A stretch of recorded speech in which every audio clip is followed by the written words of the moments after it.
ಈಗಾಗಲೇ ನಾನು ಕೋಲಾರ ಜಿಲ್ಲೆಯಲ್ಲಿ ತಾವು ಮಾಧ್ಯಮದ ಪ್ರಶ್ನೆ ಕೇಳಿದಾಗ ಒಂದು ಮಾತನ್ನ ಒಂದು ಸಣ್ಣ ಉಪಕಥೆಯನ್ನು ಕೂಡ ಹೇಳಿದೆ. ಮತ್ತೊಮ್ಮೆ ಅದು ಹೇಳಿಕೆ ಇಚ್ಛಿಸ್ತೇನೆ.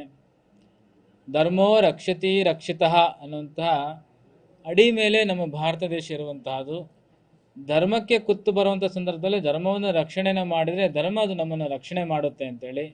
ಆ ಧರ್ಮೋ ರಕ್ಷಿತಿ ರಕ್ಷಿತಃ ಅಂತ ವಿಚಾರ ಬಂದಾಗ ನಮ್ಮ ಮನೆಯಲ್ಲಿ ನಾವು ಶಾಂತಿಯನ್ನು ಬೋಧಿಸ್ತೇವೆ, ಶಾಂತಿ ದೂತರಾಗಿದ್ದೇವೆ.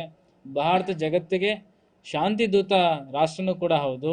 ನಮ್ಮ ಮನೆಯ ತಾಯಿಗೆ, ನಮ್ಮ ಮನೆಯ ಸಹೋದರಿಗೆ, ನಮ್ಮ ಮನೆಯ ಸೊಸೆಗೆ ಅಥವಾ ನಮ್ಮ ಅಣ್ಣ ತಮ್ಮಂದಿರ ಹೆಂಡತಿಗೆ ಯಾವುದಾದ್ರೂ ಸಂದರ್ಭದಲ್ಲಿ ಅವಘಡ, ಬೇರೆ ರೀತಿಯ ಒಂದು ದುರಾಡಳಿತ ಅಥವಾ ಯಾವುದೊಂದು ದುರ್ಘಟನೆ ಆಗೋ ಸಂದರ್ಭದಲ್ಲಿ ಶಾಂತಿಯನ್ನು ಬೋಧಿಸಲಿಕ್ಕೆ ಸಾಧ್ಯವಾಗಲ್ಲ. ಆವಾಗ ಶಸ್ತ್ರಗಳನ್ನು ಕೈಗೆತ್ತಿಕೊಳ್ಬೇಕಾಗತ್ತೆ. ಈ ಹಿನ್ನೆಲೆಯಲ್ಲಿ ಭಾರತ ದೇಶದ ಆಡಳಿತ ಸರಿಯಾದ ಸಂದರ್ಭದಲ್ಲಿ ಭಯೋತ್ಪಾದಕರನ್ನ ಅಟ್ಟಡಿಸುವಂಥ ಕೆಲಸವನ್ನು ತೀರ್ಮಾನ ಕೈಗೊಂಡಿದೆ. ಸಿಂಧೂರ ಆಪರೇಷನ್ ಯಶಸ್ಸಾಗಲಿ, ತನ್ಮೂಲಕವಾಗಿ ಭಾರತ ಶಾಂತಿಗೂ ಮತ್ತು ಕ್ರಾಂತಿಗೂ ಸದಾ ಸಿದ್ಧವಾಗಿದೆ ಎನ್ನುವಂಥ ಸಂದೇಶವನ್ನು ತೋರ್ಪಡಿಸಲಿ ಅಂತೇಳಿ ಆಶಿಸ್ತೇನೆ.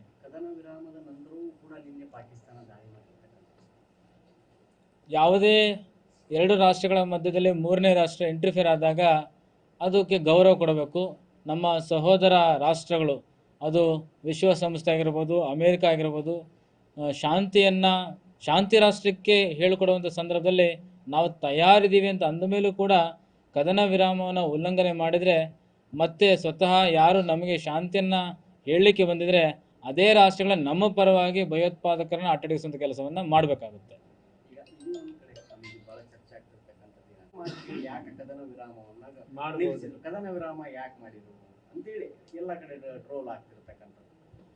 ನಮ್ಮ ಮಧ್ಯದಲ್ಲಿ ಒಂದು ಸೌಹಾರ್ದ ವಾತಾವರಣ ಇದೆ, ಪರಸ್ಪರ ಗೌರವಿಸಬೇಕು ಅಂತೇಳಿ.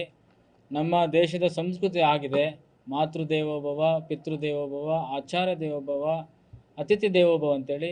ನಮ್ಮ ಪಾಲಿಗೆ ಅವರೆಲ್ಲರೂ ಕೂಡ ಸಹೋದರರಾಗಿದ್ದರಿಂದ ಒಂದು ಮಾತು, ನಾವು ಅವ್ರಿಗೆ ಗೌರವ ಕೊಡುವ ಹಿನ್ನೆಲೆಯಲ್ಲಿ ಕದನ ವಿರಾಮ ಮಾಡುವಂಥ ತಪ್ಪೇನಲ್ಲ. ಹಿಂದೆ ಭಾರತ ದೇಶಕ್ಕೆ ಅಮೇರಿಕಕ್ಕೆ ಒಂದು ಸಂದೇಶವನ್ನು ಕೊಟ್ಟಿದೆ. ಅಮೇರಿಕ ನಮ್ಮ ಸ್ನೇಹಿತನೇ ಹೊರತು ನಮ್ಮ ದೇಶಕ್ಕೆ ಅದು ಬಾಸ್ ಅಲ್ಲ ಅಂತೇಳಿ. ಸ್ನೇಹಕ್ಕೆ ಗೌರವ ಕೊಟ್ಟು ಕದನ ವಿರಾಮವನ್ನು ಹೇಳಿದ್ವಿ. ಇದರ ಅರ್ಥ ಇಡೀ ಜಗತ್ತಿನ ಜೊತೆಯಲ್ಲಿ ಒಳ್ಳೆ ಸ್ನೇಹವನ್ನು ಬೆಳೆಸ್ಬೇಕು ಅಂತೇಳಿ. ಪಕ್ಕದ ರಾಷ್ಟ್ರದವರು ತಿಳ್ಕೊಳ್ತಾ ಇದ್ರೆ ನಮ್ಮ ಮತ್ತೆ ಕ್ರಾಂತಿಯನ್ನು ಮೊಳಗಿಸುವಂಥದ್ದು ಅನಿವಾರ್ಯ ಆಗುತ್ತೆ.